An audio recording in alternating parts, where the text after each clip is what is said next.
Monica Warren-Jones honor.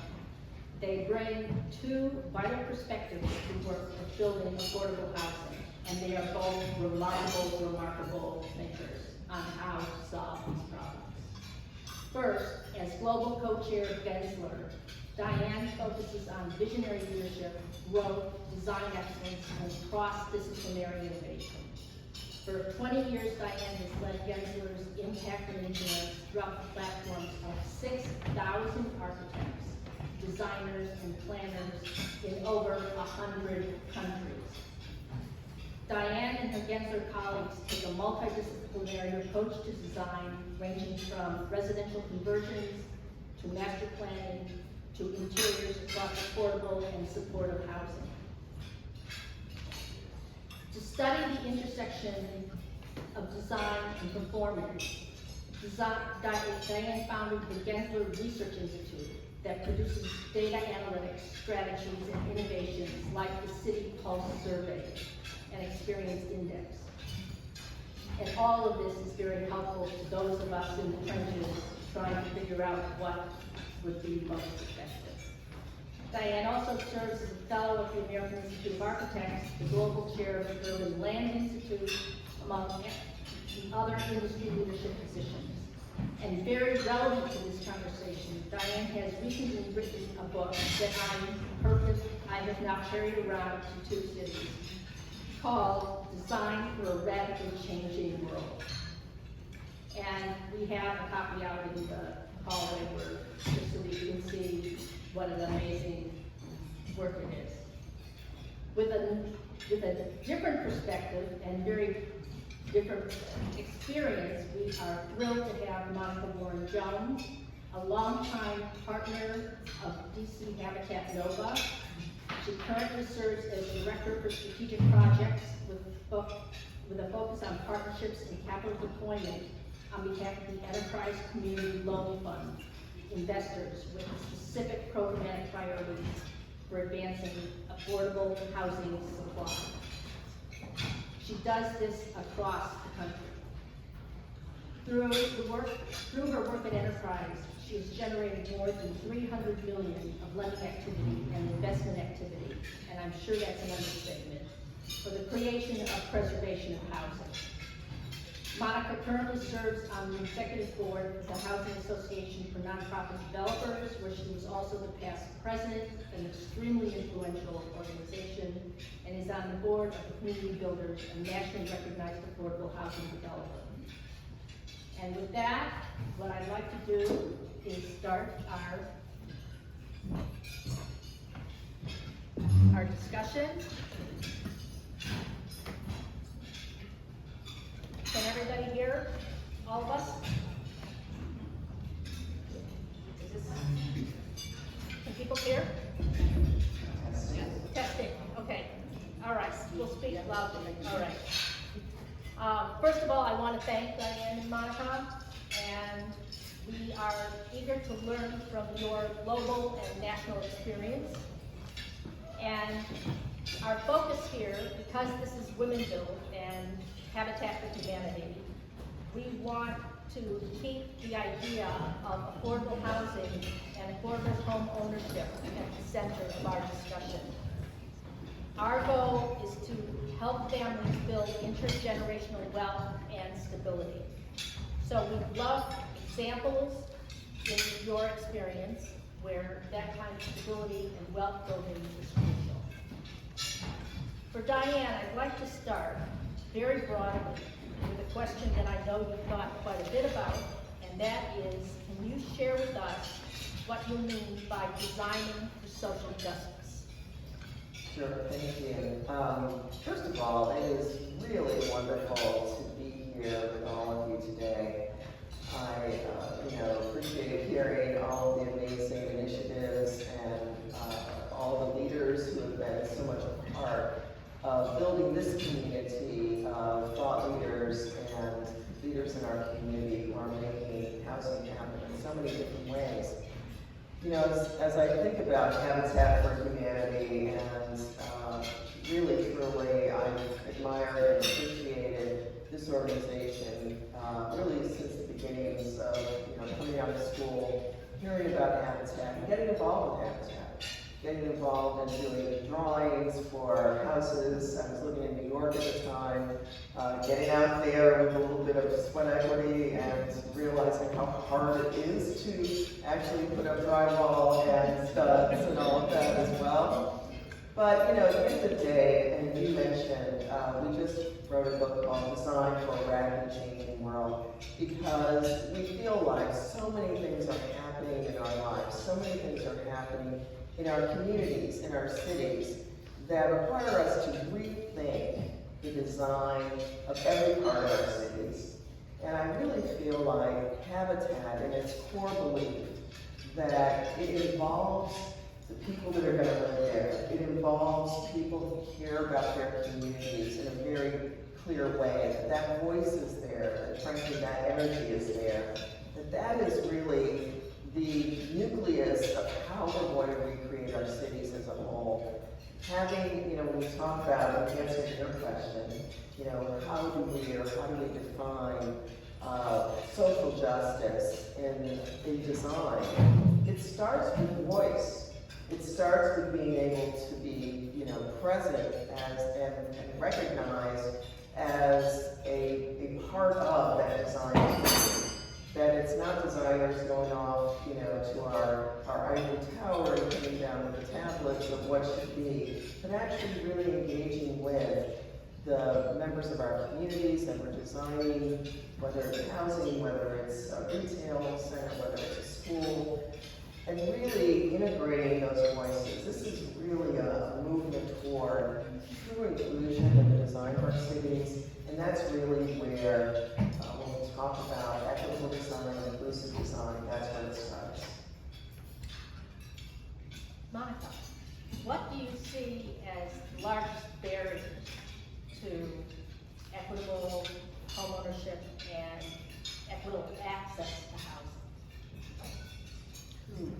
Largest barriers. There's probably at a macro level, and this is just kind of one of them, but at a macro level, I think it's sort of current zoning laws that really make it difficult to create density. And density actually gets you to some economies of scale so that you can actually build in mass for the need that's out there. So that's a really sort of big issue. But then there's the general sundry issues like the income, the rate right now.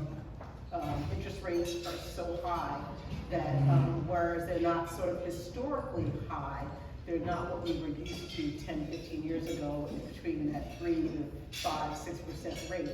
And that coupled with price points and a really great big demand for housing across the income spectrum.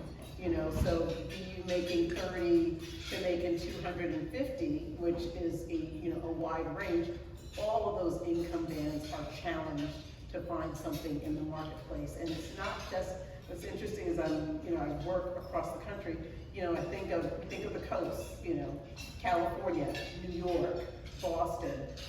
Those places have always been outliers, but inside the interior of the country, housing prices have just skyrocketed. And it's interesting, an observation I've been making more just kind of personally is that you got folks from California, we noticed this particularly during COVID, folks from California who go into Idaho, right? And whereas in Idaho, maybe the median is, let's just say 60, 70, price points were, 3 times, you can buy a house for 200, 300.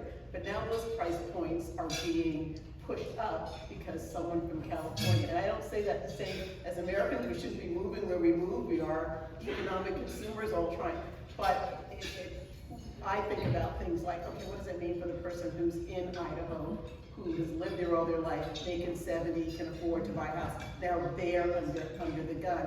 And that to me is one of the biggest challenges, is how do we make housing affordable regardless of market, and think a little bit more globally about it. Can I give an example of something Susanne Monica just said about zoning being a barrier? Being an architect and designer, we are coming up against that a lot. And here's something that really hits home right here in Washington, D.C. You know, we all know that since COVID, people have been working from home. There is much less demand for office space right now. I know if there's office developers here, they don't want to really hear that. But the reality is, we have a lot of office buildings that are, 50% vacant or even more than that. And frankly, it's more in what we would call maybe the B and C, product out there. And what we've done as a firm is really developed a tool that we can use to take any one of those buildings and literally in a day, we can determine its viability to be transformed from an office building into a multi-unit residential building. And literally, we take certain dimensions, certain factors into, an algorithm, and literally we're able to rate it on a scale of 1 to 100. With really anything above 80 is very viable, and you can work down from there. And that's again just the physical viability. Of course, there's the economic viability of the cost of the building and the cost of renovation. But if we're talking about a building that has no tenants, that valuation of the base, the building itself, as we can see, is getting to be more and more challenged. Here's an opportunity to transform that building into another use. It all sounds great until you get to the zoning.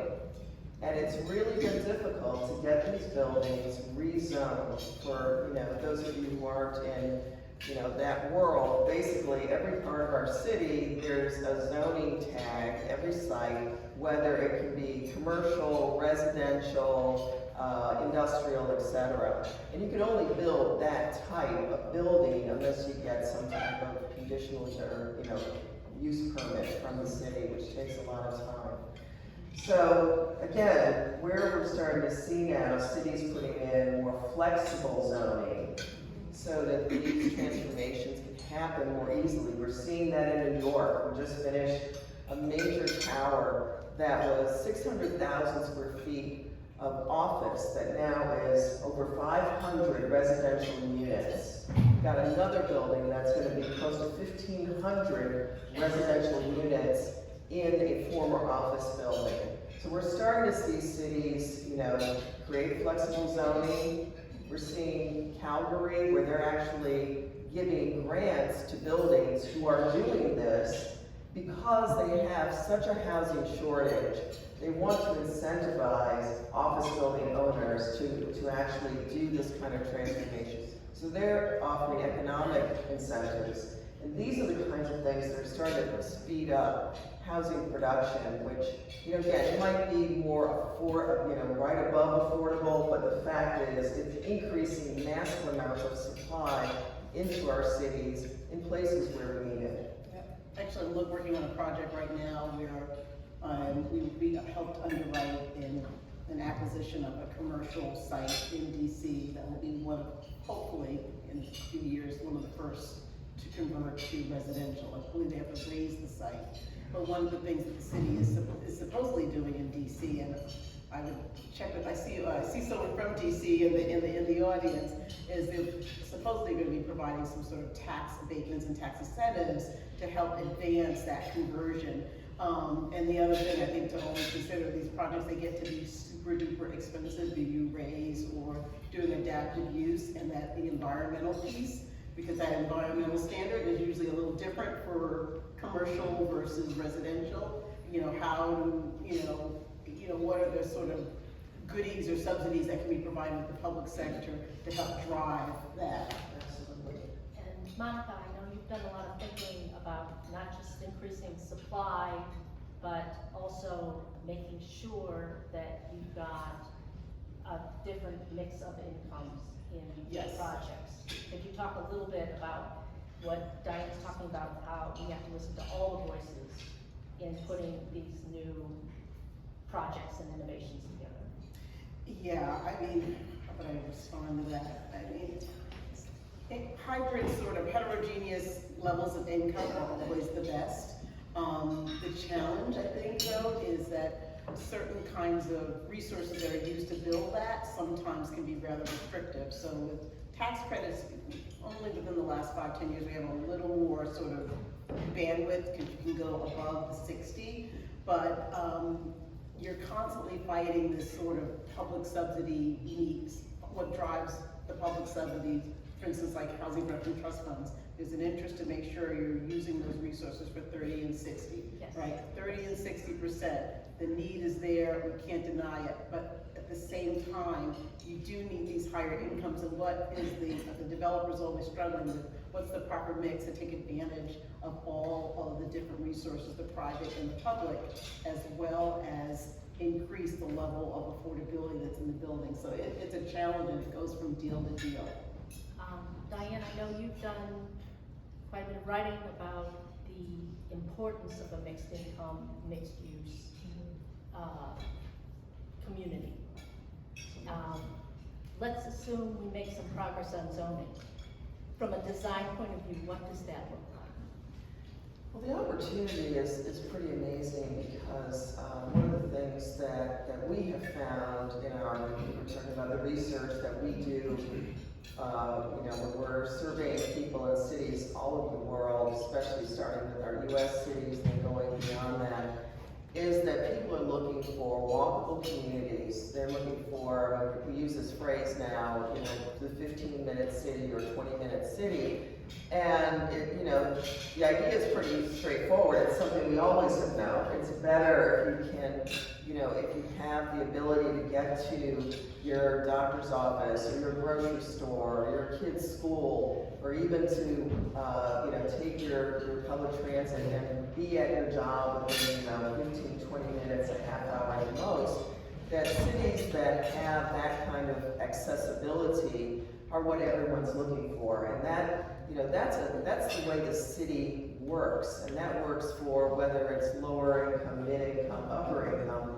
Everyone is looking for that kind of experience.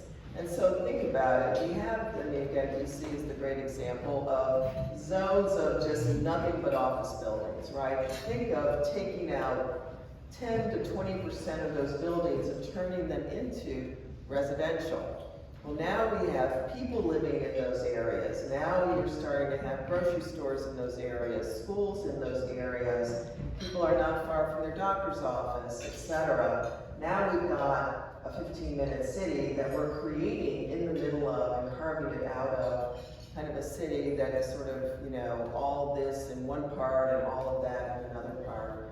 We're seeing this in the, suburbs also. So when we talk about cities, we're really talking about the suburban areas as well. And in that case, it might be the defunct mall that, no longer has tenants. How do we begin to turn that into more of a community serving space where there, are the kinds of, food and beverage people looking for something more like a union market kind of idea, and also housing in that environment, and some, potentially lightweight industrial or call center type employment or other kinds of office employment.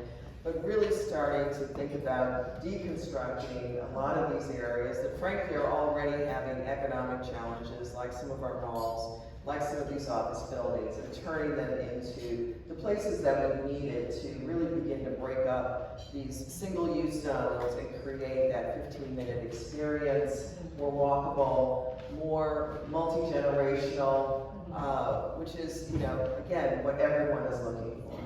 Yeah, I would love to see those same communities. I'm sorry, I don't mean to take away from your question. It's how they become much more inclusive and much more friendly for a range of incomes and family types, because the union market communities, which are absolutely gorgeous and wonderful to go to, and what we see on the Southwest, are really designed as part playground, part entertainment, part housing for a very distinct income class, right? But there's an elementary school within like 2 blocks of the Southwest waterfront. That's a rather, low moderate income elementary school, but there's a disconnect between, who could actually benefit from what's at Southwest and what is within, a few blocks away from it. And same thing with Union Market. And, I think I was mentioning earlier about the competing needs of various subsidy capital stack, pieces of capital stack, you know, be it public and private. It'd be great if we could figure out how the market, pure market rate can create more affordable somehow, squeeze it in, figure it out, the way affordable housing developers have to figure it out, that go beyond the basic inclusionary zoning requirement. I think there have been many studies that do show that supply does matter. That when there is a restriction on supply, then you have people, that basically what was being described before, which is that the prices for, you know, the most basic units start to triple and double. And it's, you know, again, a unit that might have been $500 a month is now $2,000 a month because there just isn't enough supply. So I think it is about all parts of how we produce housing. We're talking about conversions. We're looking a lot into things they're doing in other parts of the world. Modular housing is another type of housing production strategy that we don't use in the US very much, and we're going to be doing a lot of looking at how can we bring this into the US markets more. We're seeing it with, I don't know if you know Citizen M, that's a hotel chain, and we've done, they do modular for the design of their hotels, and we've done some of those in the US. But literally from, you know, inception to moving in, it can be 12 to 18 months. In our country, you know, a fully graded site to moving in, you're not talking about 12 to 18 months. It's No, not not at all. My responsibility as moderator is to keep us on the issue of women and women the home ownership obstacles for women. And I just want to bring many of these ideas, which are excellent visions, but what kind of accommodations and special kinds of policy are needed to make sure there's equal access for women to get into stable home ownership in the vision that we just laid out here, which is a good vision. Absolutely. If I could just, you know, maybe get it going. But, you know, it's obviously, you know, there's lots of things that women probably are more sensitive to. I think men and women alike are looking for all the things we're talking about. But safety is a huge issue for women, and we're seeing that a lot in places like New York, where from COVID, there's a lot of concerns about transportation and using public, you know, the metro, the subway in certain places has gotten to be less safe feeling. And so, you know, things like safety are very, very much front and center. And that has to do with how, you know, how places are designed can help us to feel safe, the lighting, that there's more eyes on the street, that there's a sense of, you know, community that is there as well. But I would go back to some of the vision that we were talking about, and even with, you know, the walkable, accessible city. And just a story, we did a project on the south side of Chicago for the company Discover Card, you know, it's a financial services credit card company. There was an abandoned Target store on the south side, and they decided they were going to make that building into a call center. And this is really literally on the south side of Chicago, not far from where I grew up. And, you know, again, on the south side, there are not a lot of employment centers. You're going downtown to go to work. You're taking a very long bus ride. Lots of these areas don't even necessarily have the L train in places that you can use. So you're talking about very, very long commutes. And our firm was honored to be able to have done the transformation of that Target store to become, you know, this wonderful call center, which is the highest performing call center that Discover Card has globally. And interviewing some of there's a wonderful video where they were interviewing a lot of the young people and individuals that are working there who are all African American. And this one individual who said, look, I can, I can go to work when my child is awake rather than having to leave for work while they're still sleeping, and I can actually come home and have dinner with my kids. That to me is about family, that's about women, a lot about women and opportunity and what housing looks like for women that is equitable. It's not far from your job, and there is some kind of transportation to be able to get there. And so I would just offer the fact that some of these things that sound like, oh, it's so visionary, it is about women. It is about being able to do and wear all the hats we have to wear, and that where we live and where we work and how we get there all supports that. I would like to also just add something a little more direct about just sort of credit access and how. That was my question. No, it's something They're anticipating each question. Constantly thinking about all the time is that women, particularly women of color, given historical and even poor women, regardless of women of color, we need a fairer and more equitable way to access credit.